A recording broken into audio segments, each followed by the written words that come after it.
नमस्कार, सगरमाथा प्राइम समाचारमा स्वागत छ। म प्रसन्न ढुङ्गाना। नमस्कार, म मेनुका श्रेष्ठ। सुरुमा प्रमुख समाचार। नेपालमा कोरोना संक्रमणले थप 15 को मृत्यु। काठमाडौँ उपत्यकामा 512 सहित 1170 मा संक्रमण पुष्टि। राष्ट्रिय बाल दिवस औपचारिकतामा सीमित। अधिकार हनन हुन नदिने प्रधानमन्त्रीको उद्घोष। बालबालिकाको अभिभावकत्व राज्यले लिने। बर्खा सकिँदा पनि सिन्धुपाल्चोकमा बाढी र पहिरोको चेपेटा। लगातारको पहिरोले असार्यता मात्रै 73 जनाको मृत्यु, 42 जना बेपत्ता। कोरोना भाइरसको संक्रमणले विश्वमा 9,29,000 भन्दा बढीको मृत्यु, 2,92,00,000 भन्दा बढी संक्रमित। र इङ्ग्लिस प्रिमियर लिग फुटबलमा एभर्टनको विजयी सुरुवात। टोटनह्याम 1-0 गोल अन्तरले पराजित।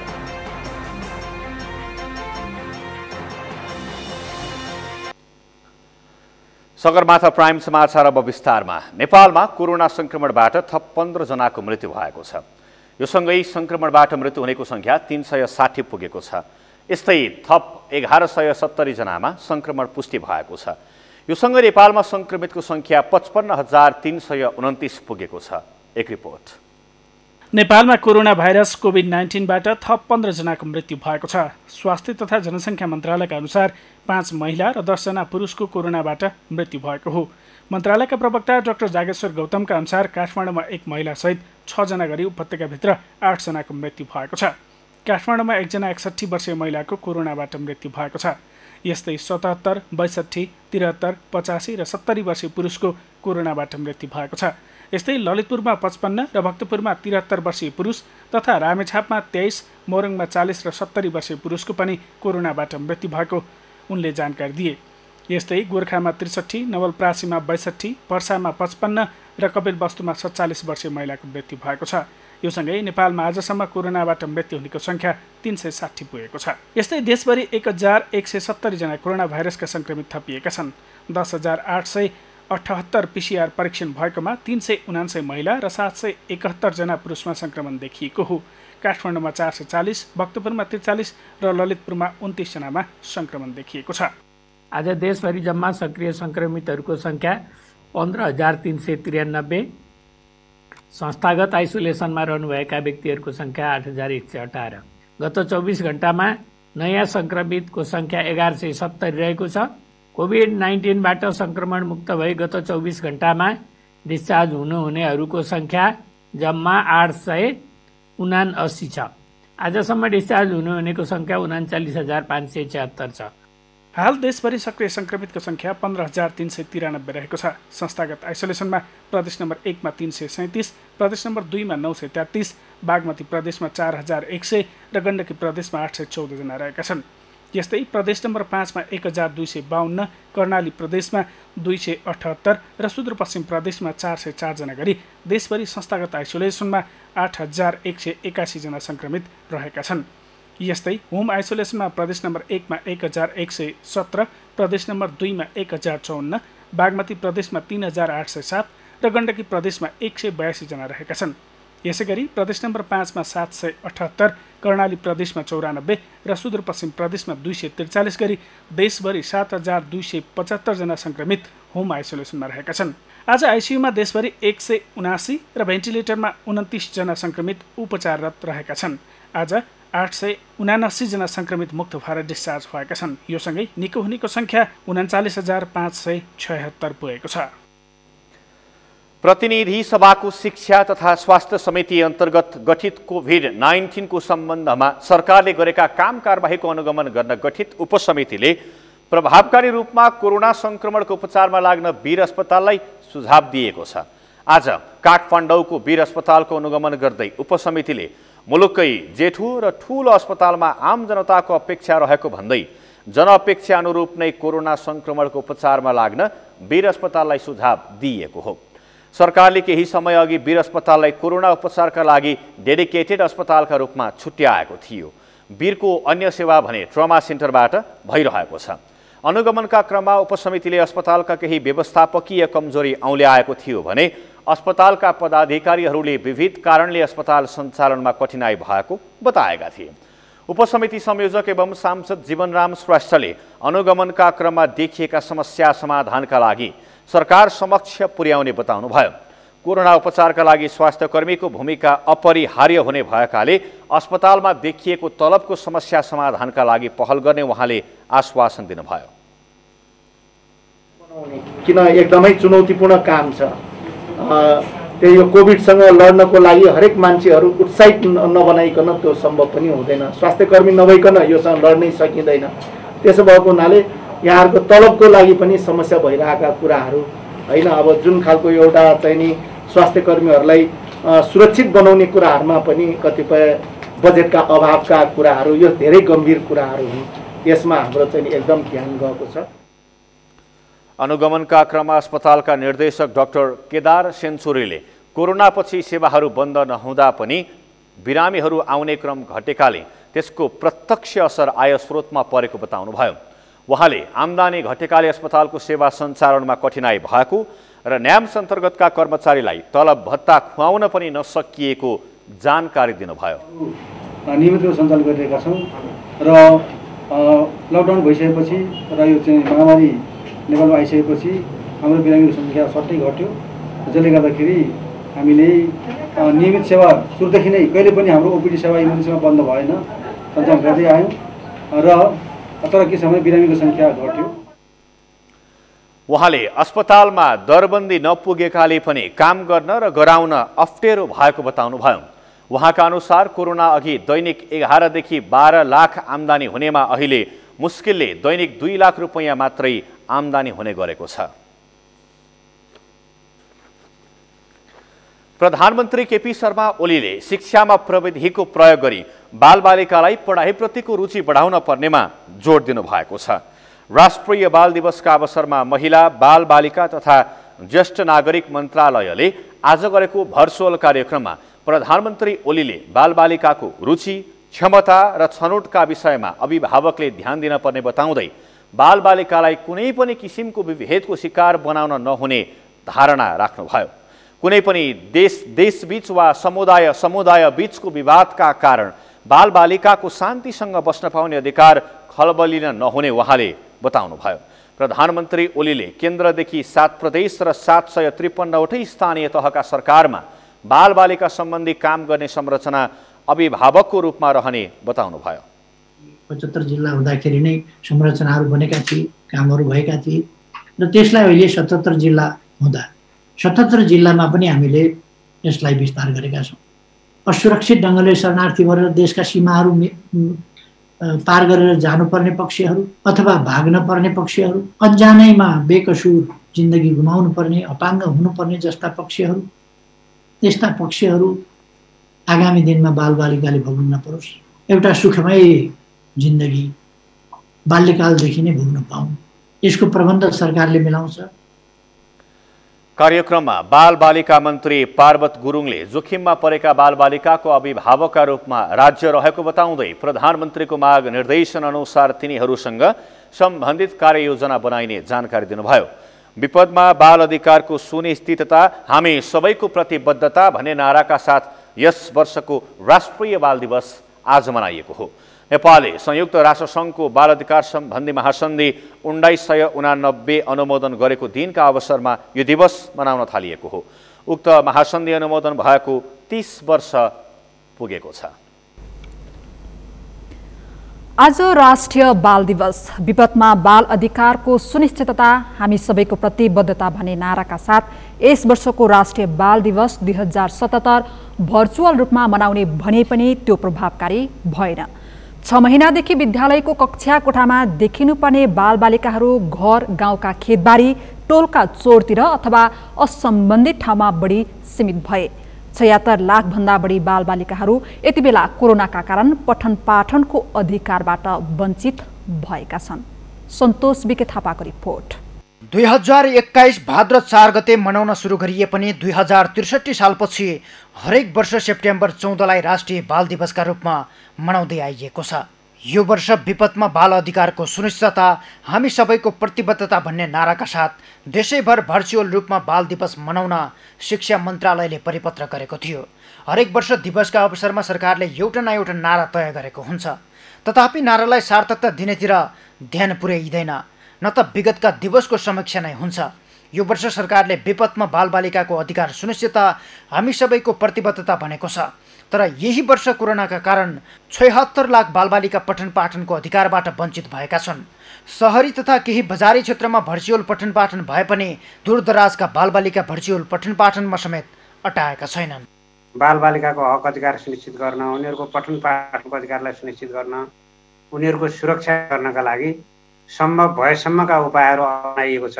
हाम्रो मात्रै पनि समस्या होइन, अहिले विश्वव्यापी रूपमै यो खालको समस्या आएको छ र राज्यले सक्ने हदसम्म यो विषयमा प्रयास गरिरहेको छ। शिक्षण सिकाइ प्रक्रियाको पनि वैकल्पिक उपायहरू सम्भव भएसम्म अपनाइरहेको छ र हामीले यो परिस्थितिमा, अहिलेको परिस्थितिमा जे गर्न सम्भव छ राज्यको स्रोत साधन जनशक्तिले त्यो किसिमको पहल प्रयासहरू भइरहेका छन्।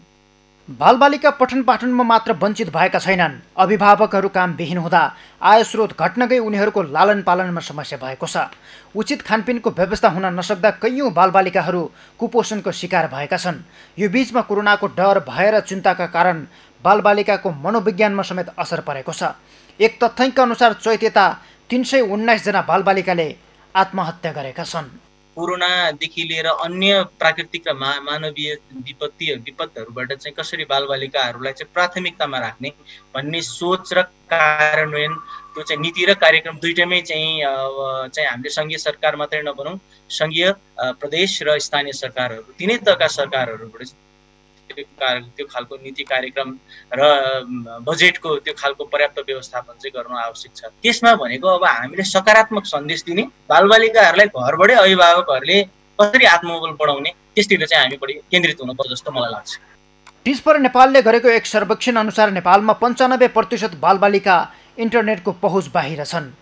युनिसेफको अध्ययन अनुसार 10 जना बालबालिका मध्ये 3 जनाले मात्रै टेलिभिजन, रेडियो र इन्टरनेटमा आधारित सिकाइको पहुँच राख्छन्। राष्ट्रिय बाल अधिकार परिषदले प्रकाशन गरेको नेपालमा बालबालिकाको स्थिति प्रतिवेदन 2076 का अनुसार त मुलुकमा बालश्रम, बालविवाह, बालबालिका विरुद्ध हुने अमानवीय यौन हिंसा, दुर्व्यवहार, गैर कानुनी ओसार पसार जस्ता बाल अधिकार विरुद्धका समस्या निराकरणका प्रयास समेत असफल भएका छन्। यसैगरी अनाथ, असहाय, सडक बालबालिकाको संरक्षणका साथै विद्यालय शिक्षामा सिकाइ उपलब्धि तथा पोषण जस्ता कुरामा समेत बालबालिकाको अधिकार हनन हुँदै आएको छ।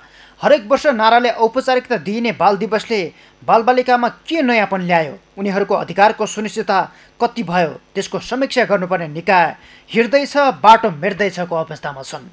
सगरमाथा टेलिभिजनका लागि क्यामेरामा उत्सव वाग्लेका साथमा सन्तोष बिके थापा, काठमाडौँ। नेपाल विद्युत प्राधिकरणको कार्यकारी निर्देशक कुलमान घिसिङको कार्यकाल आज सकिएको छ। अख्तियार दुरुपयोग अनुसन्धान आयोगका प्रमुख आयुक्तको कार्यकाल समेत यसै साता सकिएको थियो। संवैधानिक निकाय मध्येको महत्त्वपूर्ण अख्तियार र विद्युत प्राधिकरणमा सरकारले कसैलाई नियुक्त गरेको छैन। झण्डै 2/3 मतसहितको सरकारले महत्त्वपूर्ण मानिएका स्थानमा कसैलाई पनि नियुक्त नगर्दा सम्बन्धित संस्थाको काम प्रभावित हुने देखिएको छ।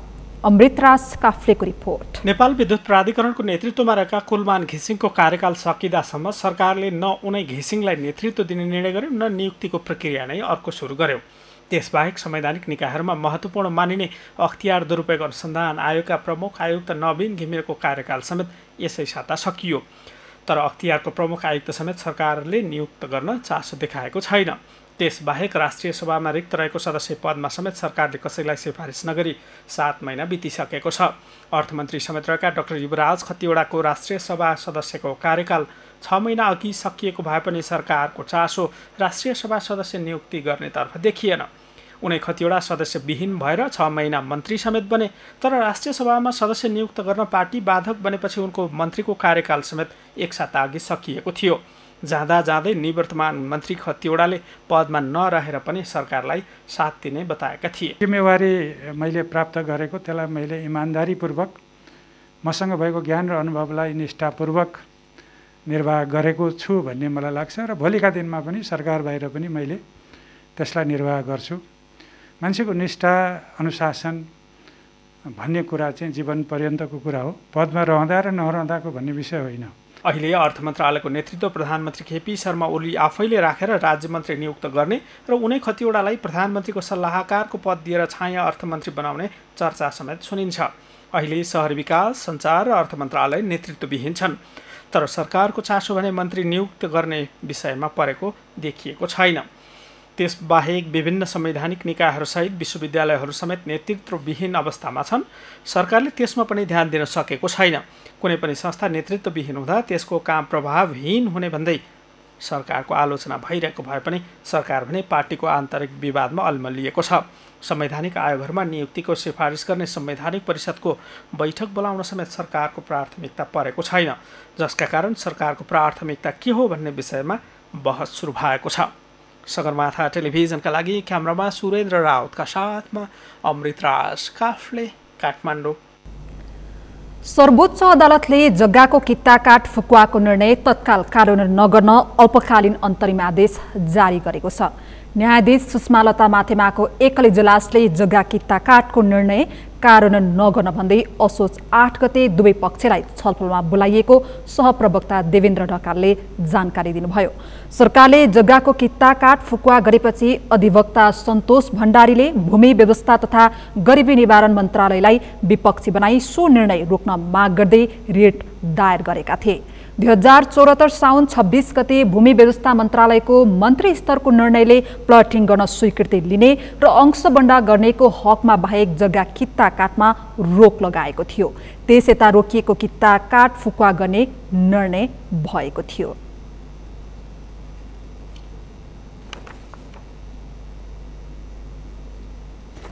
सगरमाथा प्राइम समाचारमा अब एकैछिन विश्रामपछि महामारीबाट जोगिन जारी गरिएका स्वास्थ्य मापदण्ड पालनामा सरकारी कर्मचारी नै उदासीन। यातायात कार्यालयहरूमा ठेकिन नसक्नु भिड, संक्रमणको जोखिम उच्च। बर्खा सकिँदा पनि सिन्धुपाल्चोकमा बाढी र पहिरोको चपेटा। लगातारको पहिरोले असार यता मात्रै 73 जनाको मृत्यु, 42 जना बेपत्ता। र कंग्रेस नवलपरासी उपसभापति गिरीको मृत्यु शंकास्पद भएको भन्दै कार्यकर्ता आन्दोलित, घटनाको निष्पक्ष छानबिन हुनुपर्ने माग।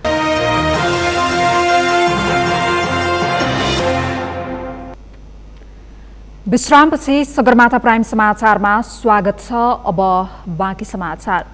काठमाडौँ उपत्यकामा निषेधाज्ञा खोकुलो भइसके यातायात व्यवस्था कार्यालय अन्तर्गतका सवारी चालक अनुमति पत्र बागमती प्रदेश कार्यालय र साना ठुला सवारी ललितपुर कार्यालय आइतबारबाट खुलेका छन्। कार्यालय खुलेसँगै सेवाग्राहीको भिड बढेको यी कार्यालयमा सरकारले तोकेको हेल्थ प्रोटोकलको भने पालना भएको छैन। पुष्कर खतिवडाको रिपोर्ट। कोरोना भाइरसको महामारीपछि सरकारले जारी गरेको लकडाउन र निषेधाज्ञाले बन्द भएका यातायात व्यवस्था कार्यालय अन्तर्गतको सवारी चालक अनुमति पत्र बागमती प्रदेश र साना ठुला सवारी कार्यालय ललितपुर आइतबारबाट खुल्ला भएका छन्। लामो समय बन्द भएका यी कार्यालय खुलेसँगै सेवाग्राहीको भिड लाग्न थालेको छ।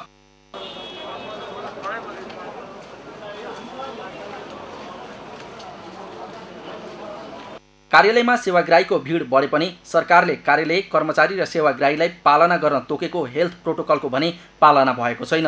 सोमबार ललितपुरको एकान्त कुना स्थित सवारी अनुमति पत्र बागमती प्रदेश कार्यालय र साना ठुला सवारी ललितपुर कार्यालय भद्रगोल अवस्थामा देखियो, जहाँ सेवाग्राहीले मास्क लगाए पनि कतिपयले यसको प्रयोग नै सही तवरले गरेका थिएनन्। लाइन लागेकाहरू पनि भौतिक दूरी नै कायम नगरी काम छिटो गराउने होडबाजीमा लागेको पाइयो।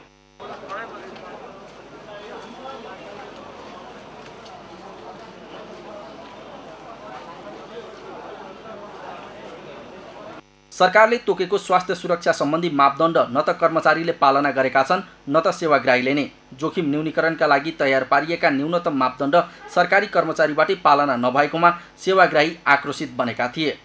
यहाँ ट्याक्स उठाउनलाई चाहिँ कोरोना पनि नलाग्ने त, अनि हाम्रो सरकारी गाडी के अरे भाडाको गाडीमा चाहिँ कोरोना लाग्ने, यो यातायात कार्यालयमा चाहिँ कोरोना नलाग्ने चाहिँ यो सरकारसँग सोच्नुपर्ने यो विषय। यो भिडभाडलाई चाहिँ कस्तो भने यो सबै सरकारको कमजोरी हो। कोरोना भनेको छ, सेनिटाइजर युज गर्नुहोस्, मास्क युज गर्नुहोस् भनेको छ, सबै कुरो गर्नुहोस् भनेको छ।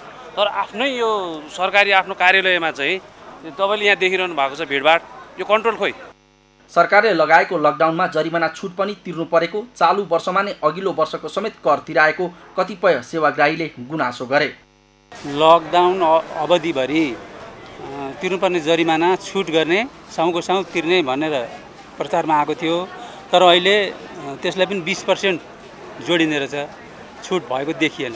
र हामीले त 77 को तिर्नु पर्ने थियो हैन, अब 78 त आउँदैछ नि त, त्यसको पनि तिर भनेछ नि। जब लकडाउनले गर्दा कामै छैन त कसरी तिर्ने। सेवाग्राहीको गुनासो लिएर हामी साना ठुला सवारी ललितपुरका प्रमुखकामा पुग्यौं। उनलाई सेवाग्राहीको गुनासो सुनाउँदा कर र जरिवानाको विषयमा उनको जवाफ यस्तो थियो। करको कुरा चाहिँ यो आर्थिक वर्ष 2077-78 को कर हो, यो 78 सालको कर होइन, आर्थिक वर्षको। र अर्को चाहिँ जुन जरिवानाको कुरा छ, जरिवानाको लागि चाहिँ हामीले निर्णय नेपाल सरकार प्रदेश सरकारलाई हामीले अनुरोध गरेका छौँ। त्यो प्रदेश सरकारबाट निर्णय भएर नआउन्जेल हामीले कर लिनुपर्ने हुन्छ, कानुनी रूपमा छुट दिन सक्दैनौँ हामी। सरकारी कार्यालयमा पालना नभएको सरकारी स्वास्थ्य मापदण्डको प्रश्नमा दुवै कार्यालय प्रमुखले कार्यालय प्रवेश बिन्दुमै गेटबाटै ज्वरो नाप्ने काम गरेको बताए। यति मात्र होइन, सेनिटाइजरको व्यवस्था गरेको तथा भौतिक दूरी कायम गर्न सचेत गराउँदा पनि सेवाग्राहीले नै त्यसको पालना नगरेको उनीहरूको गुनासो छ। हामीले प्रयास गरेका छौँ, तर पूर्ण रूपमा लागू हुन सकेन होला। अब किन भन्दाखेरि हामीले दुईटा सेवा अहिले लाइसेन्स वितरण पनि पाटपुट भइरहेको छ र नवीकरणको अहिले यो जरिवानाले गर्दाखेरि मान्छेको चाप बढेको हो। हामी स्वयं सहग्राहीमै त्यो चेतना नआएसम्म हामी जति नियम बनाएर, जति मापदण्ड अपनाए पनि, जति नियम कानुन बनाए पनि त्यसको पालना चाहिँ नभइरहेको अवस्था हो। कोरोनाको सन्दर्भमा सामाजिक दूरी कायम गर्ने कुरा छ, हामीले चाहिँ सेवाग्राहीलाई अनुरोध गरेका छौँ। हामीले आन्तरिक रूपमा अपनाउनु पर्ने सावधानी चाहिँ हामीले अपनाउन भनेर निर्देशन गरेका छौँ र अब अनुगमन पनि हामी कडाइका साथ गर्छौँ। यसरी सरकारी कार्यालयमै सरकारले जारी गरेको हेल्थ प्रोटोकलको पालना र कार्यान्वयन हुन नसक्दा सेवा प्रवाहमा समस्या त भएको छ नै, यसले कर्मचारी र सेवाग्राही दुवैमा कोरोना संक्रमणको जोखिम समेत बढाएको छ। सगरमाथा टेलिभिजनका लागि क्यामेरामा उत्सव वाग्लेका साथ पुष्कर खतिवडा, ललितपुर। सिन्धुपाल्चोक जिल्लामा प्राकृतिक विपत्तिले श्रृङ्खलाबद्ध क्षति पुर्याएको छ। भोटेकोशी गाउँपालिकाको लिदी पहिरो, बाह्रविसे नगरपालिकाको जम्बू र अहिलेको घुमथाङ पहिरोले जिल्लालाई विपदग्रस्त भनेर चिनाएको छ। यस्ता प्राकृतिक विपत्तिले सिन्धुपाल्चोकलाई तहस नहस नै बनाइदिएको छ। जिल्लामा अहिलेसम्म पहिरोकै कारण 71 जनाको मृत्यु भएको छ भने बेपत्ता भएकाहरू अझै भेटिएका छैनन्। सिन्धुपाल्चोकबाट दिपेन ढुङ्गानाको रिपोर्ट। यही भदौ 28 गते राति आएको पहिरोले सिन्धुपाल्चोकको बाह्रविसे नगरपालिका साथ घुमथाङ, नागपुचे, भिरकोटमा 24 घर समेत लगिदियो। रातको समयमा आएको पहिरोले ठूलो जनधनको क्षति गरेको छ। मानिसहरू सुतिरहेको अवस्थामा बस्तीभन्दा माथिबाट आएको पहिरोले नागपुचेका 6, भिरखर्कका 12 र चनौटेका 8 गरी 24 घर क्षतिग्रस्त बनाउँदा 13 जनाको मृत्यु भएको छ भने 18 जना अझै बेपत्ता छन्। 56 घर परिवार विस्थापित भएका छन्। पहिरो रातिको समयमा आए पनि केही भने भागेर ज्यान जोगाउन सफल भएका छन्। पहिरो आयो भनेर हामीले याद गरेन, भरेमा त आफ्नै के अरे घर जिमी खत्तम भयो। हामी कहाँ गएर खाने के गर्ने, हामी बिखारी भइसक्यो। हेर्नुहोस्, त्यही भएर अब मेरो मामा यहाँ के घर थियो, घरको के अरे घर पनि छैन, सबै के अरे जग्गा जमिन केही पनि छैन। पहिरो खस्दा कोहीले भूकम्पको शङ्का गरेका थिए भने कोहीले बस्तीभन्दा पारिपट्टि आएको होला भन्दै ढुक्कले सुतेका थिए। त्यहाँ पहिरो जान्छ र यति धेरै क्षति पुर्याउँछ अनुमान समेत नगरेका स्थानीय आँखै अगाडि गाउँ सखाप हुँदा स्थानीय स्तब्ध बनेका थिए। माथिबाट आइहाल्यो, आवाज आयो, मैले देख्नु सुन्नु केही पनि छैन। आवाज मैले अनि मेरो छोरा एउटा, मेरो परिवार एउटा जहान अनि नातिनी केटी थियो उठाएर उता त दक्षिणतिर भयो। म एकदम सुरक्षित छौँ भनेर पहिला भन्थ्यो।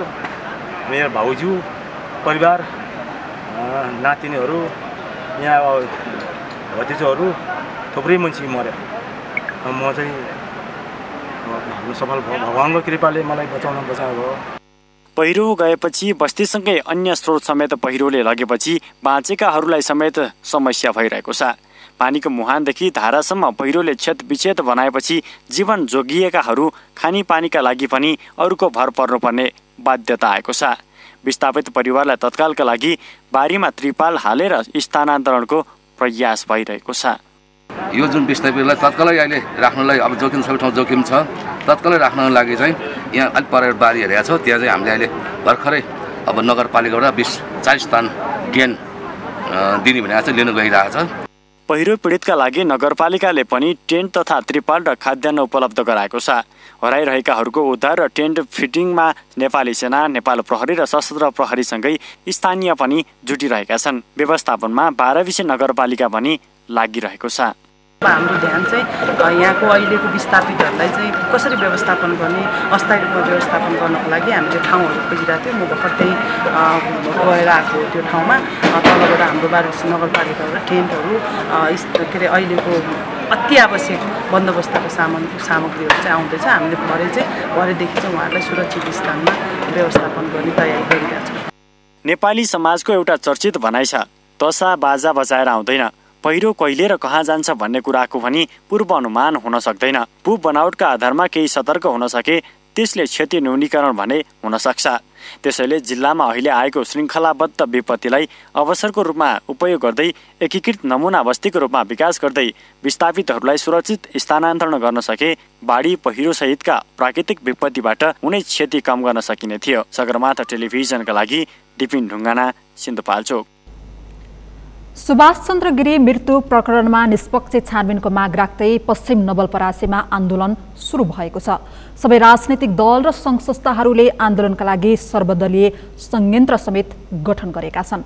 उनीहरूले चरणबद्ध विरोधसहित दबावमूलक कार्यक्रम गर्दै आएका हुन्। नवलपरासीबाट राज चौधरीको रिपोर्ट। नेपाली कांग्रेसका जिल्ला उपसभापति समेत रहेका 38 वर्षीय सुभाष चन्द्र गिरीको मृत्यु शङ्कास्पद भएको भन्दै पश्चिम नवलपरासीमा चरणबद्ध आन्दोलन भइरहेको छ। मौन जुलुस, जिल्ला प्रशासन कार्यालयको मूलद्वार अगाडि धरना, घटनाबारे विभिन्न सरोकारवाला निकायलाई जानकारी तथा अन्य दबावमूलक सङ्घर्षका कार्यक्रम हुँदै आएका छन्। परिवार र स्थानीय सहित अधिकांश राजनीतिक दल र विभिन्न सङ्घ संस्थाका प्रतिनिधिले संयुक्त रूपमा न्यायिक छानबिनको माग राख्दै आन्दोलन गरिरहेका छन्।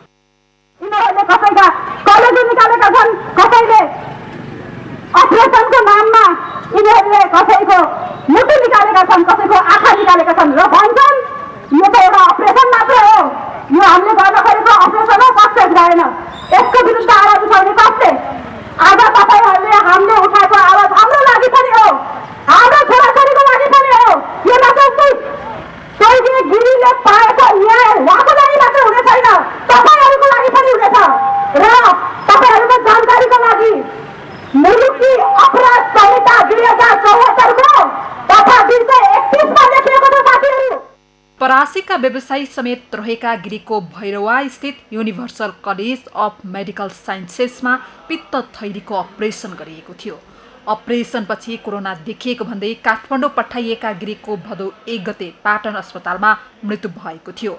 पित्त थैलीको शल्यक्रिया अघि नै कोरोना परीक्षण नगरिनु र शल्यक्रिया पश्चात स्वास्थ्य बिग्रिएपछि कोरोना परीक्षण गरिनु चिकित्सकको समेत लापरवाही हुन सक्ने भन्दै सो घटनाको स्वतन्त्र छानबिनको माग गरिएको छ। कोरोना जाँच भइसकेपछि एक पटकको त्यो जाँच बुटवल अस्पतालले पनि तपाईँको कोरोना अस्पतालले चेक गर्न वास्तव कोरोना टोकी थिएन। त्यसपछि पाटन हस्पिटलमा नि चेक गरेन। मलाई हेर्नुहोस् यहाँ ठुलो शङ्का छ, ठुलो सञ्जालले ठुलो जाल बनाएर सुभाष दाइलाई हत्या गरेको छ। घाँटी चापेर मार्नु होइन के, भिएचए गौरले घाँटी चापेर मारेको होइन उसलाई, तर अहिले किन जेल गई?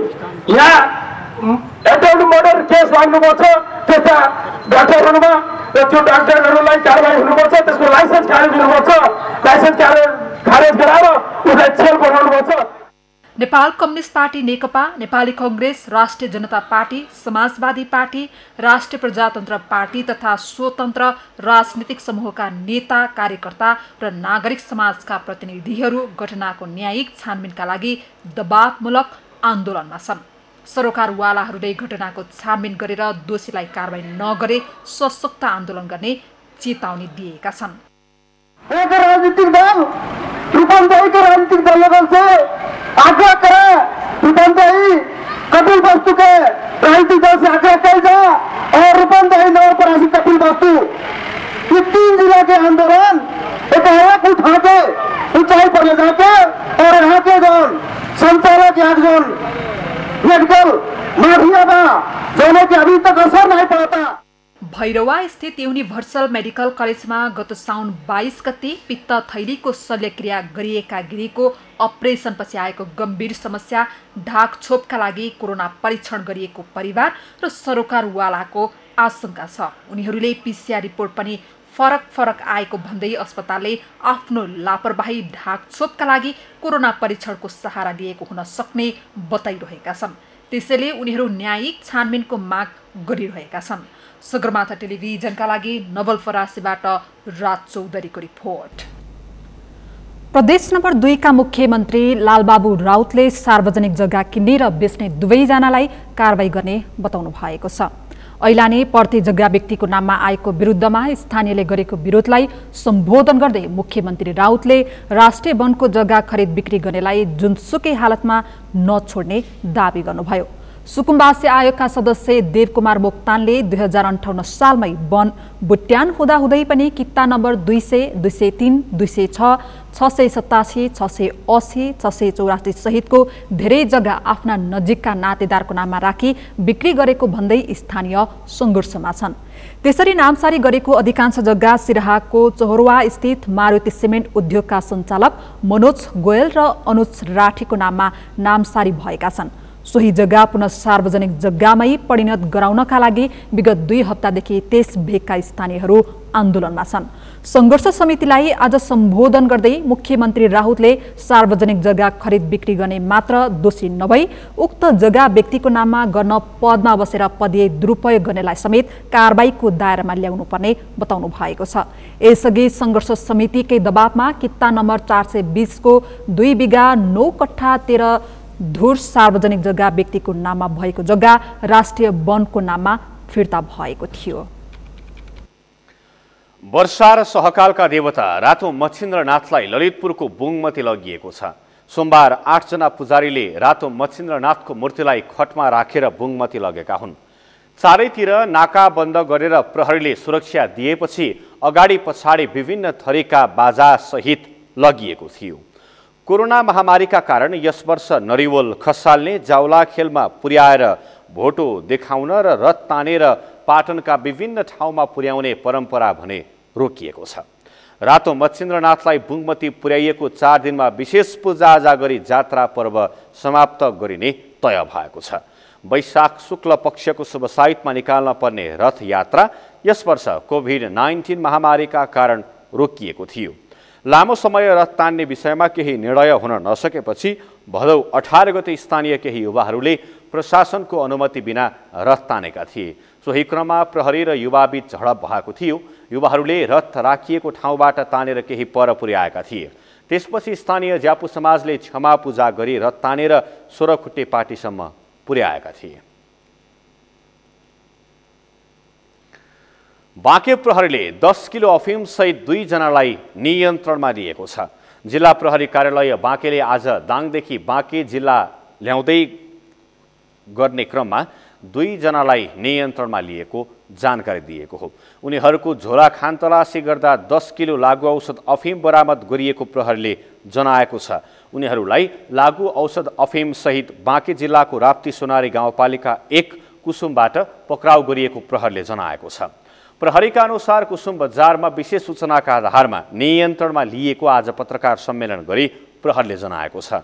राप्ती सोनारी गाउँपालिका 1 कुसुम स्थित सडकमा शङ्कास्पद रूपमा हिँडिरहेका रुकुम जिल्लाको पुथा उत्तरगङ्गा गाउँपालिका 8 का 53 वर्षीय धनबहादुर सेन र दाङ जिल्ला घोराई उपमहानगरपालिका 19 बस्ने 24 वर्षीय बसन्त घरती मगरलाई चेक जाँच गर्ने क्रममा सेनले बोकेको झोलाभित्र रहेको प्लास्टिकको पोका बनाई राखेको 10 पोका अफिम तौल 10 किलो बराबरको फेला पारेको बाँकीका प्रहरी प्रमुख ओमबहादुर राणाले जानकारी दिनुभयो।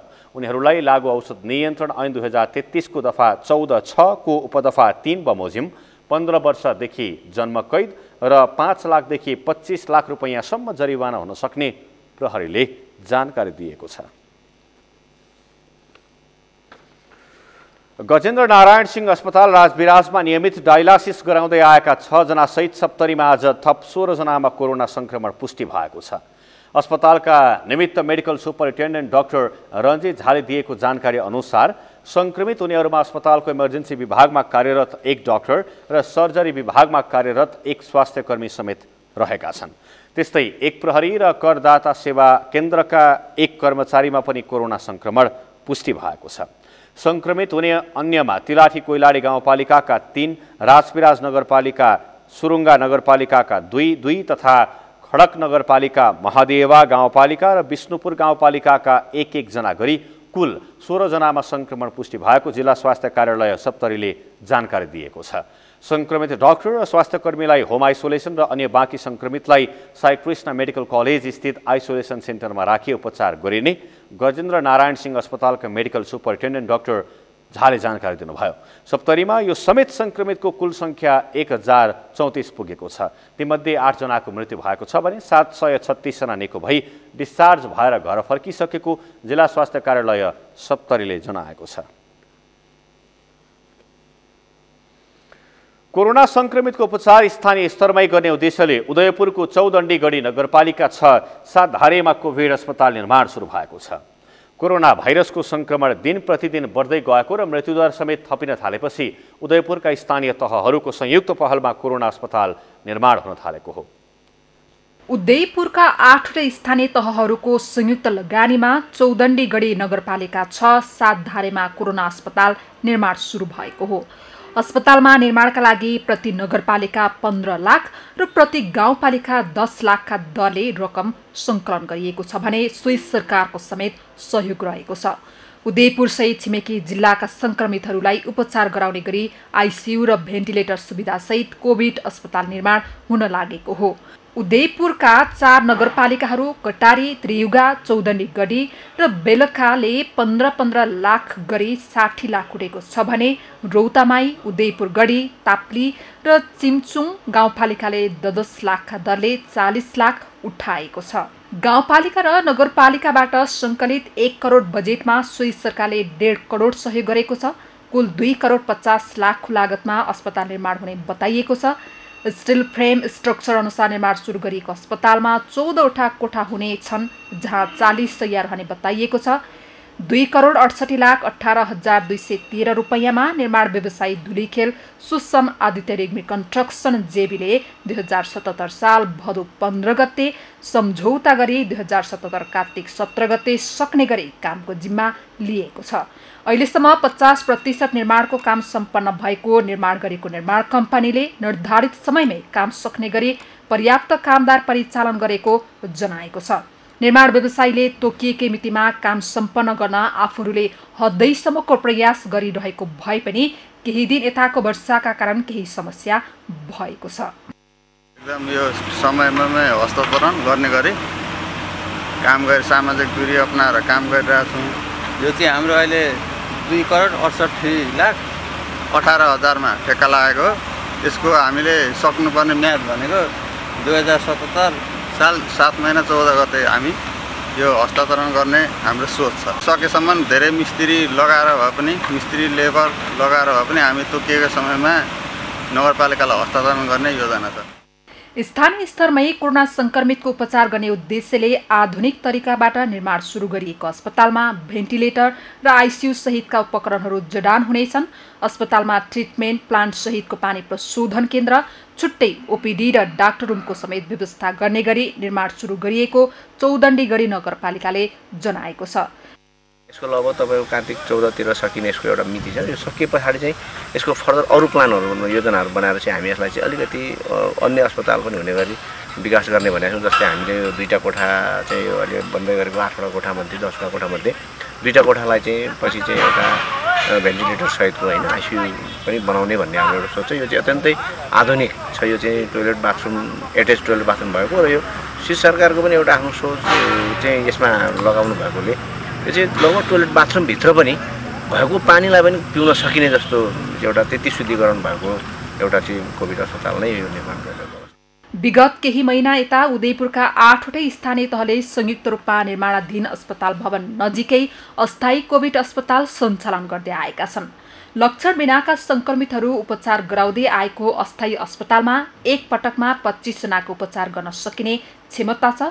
अस्थायी कोभिड अस्पतालमा हालसम्म 55 जना संक्रमित निको भएर घर फर्किएको बताइएको छ। अहिले भने 6 जना संक्रमितहरू उपचाररत छन्। अस्थायी कोभिड अस्पताललाई भविष्यमा ट्रमा सेन्टरको रूपमा विकास गर्ने लक्ष्यका साथ उदयपुरका 8वटा स्थानीय तहको प्रयास देखेर स्थानीयहरू खुसी भएका छन्। स्थानीय तह एक्लैले नै गर्न नसक्ने काम पनि संयुक्त पहल भयो भने सम्भव हुन्छ र दाता पनि भेटिन्छन् भन्ने उदाहरण उदयपुरका स्थानीय तहले प्रस्तुत गरेका छन्। यसबाट अन्यत्रका स्थानीय तहहरूलाई पनि साझा स्वार्थमा संयुक्त पहल गर्ने सन्देश मिलेको छ। सगरमाथा टेलिभिजनका लागि उदयपुरबाट गणेश उप्रेतीको रिपोर्ट। सगरमाथा समाचारमा पालो भएको छ विश्रामपछि। कोरोना भाइरसको संक्रमणले विश्वमा 9,29,000 भन्दा बढीको मृत्यु, 2,92,00,000 भन्दा बढी संक्रमित र इङ्ग्लिस प्रिमियर लिग फुटबलमा एभर्टनको विजय सुरुवात, टोटनह्याम 1-0 गोल अन्तरले पराजित।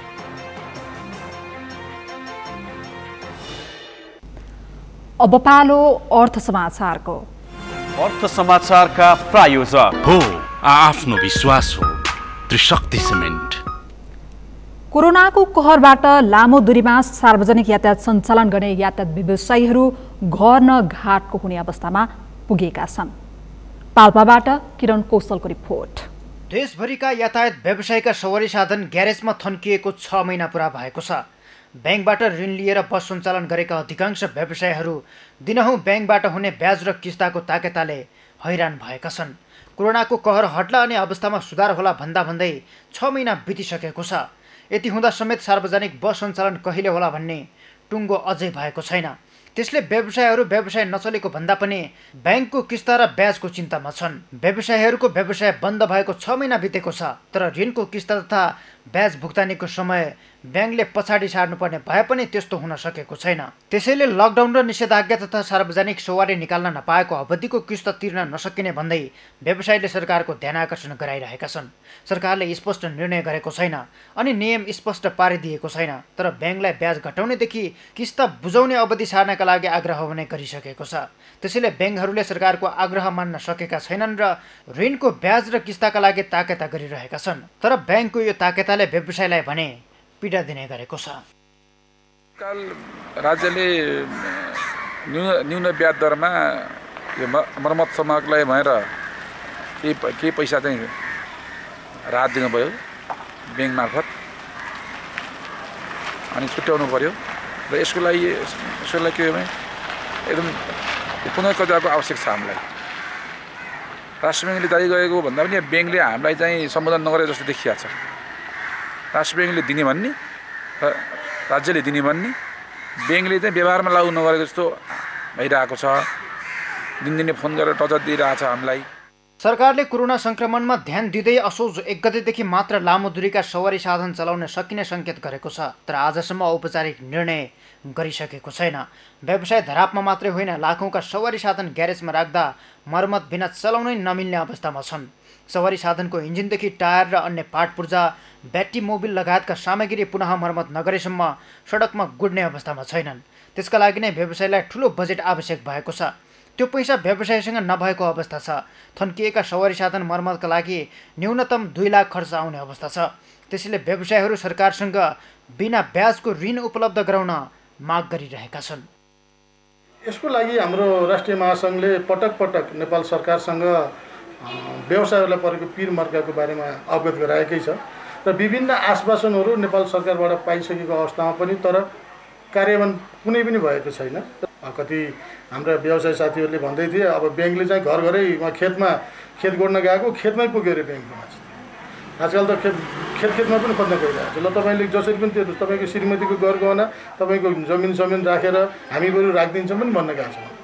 गाडीको अलावा हामीले यो तपाईँको जमिन राखिदिन्छौँ र तपाईँले हाम्रो चाहिँ जसरी पनि तिर्नुपर्छ, सके किस्ता तिर्नुहोस्, नसके ब्याज भए तिर्नुहोस् भनेर हाम्रा व्यवसायहरू चाहिँ लुकी हिँड्नु परेको अवस्था छ। 6 महिनादेखि व्यवसाय नचलेपछि यातायात व्यवसायी यातायात मजदुरदेखि उनीहरूसँग आश्रित परिवारको अवस्था दयनीय बनेको छ। कोरोनाको त्रासले व्यवसाय चलेपछि पनि पुरानै अवस्थामा कमाइ हुने अवस्था छैन। त्यसैले यातायात व्यवसायीहरू सरकारबाट व्यवसाय संरक्षण सम्बन्धी महत्त्वपूर्ण निर्णय कुरिरहेका छन्। सगरमाथा टेलिभिजनका लागि पाल्पाबाट किरण कौशलको रिपोर्ट। यो सँगै हामी सगरमाथा प्राइम समाचारको अन्त्यमा छौँ। अन्त्यमा प्रमुख समाचार फेरि एकपटक।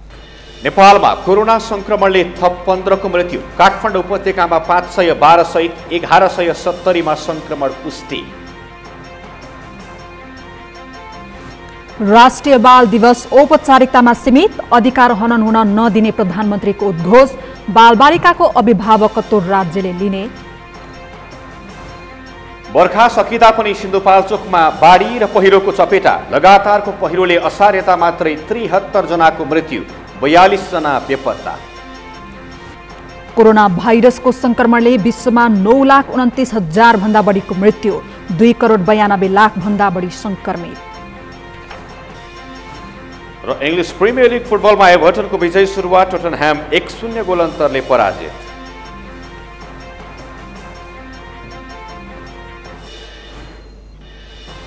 हौस् त सगरमाथा प्राइम समाचार अहिलेलाई सकियो। तपाईँ समाचार बुलेटिनका साथै सगरमाथा टेलिभिजनका सम्पूर्ण कार्यक्रम www.sagarmatha.tv मा पनि पढ्न र हेर्न सक्नुहुनेछ। साथै युट्युबमा youtube.com/sagarmatha.tv नेपालमा हेर्न सक्नुहुनेछ। साथै तपाईँ हामीलाई फेसबुकमा पनि facebook.com/stv नेपालमा फलो गर्न सक्नुहुनेछ।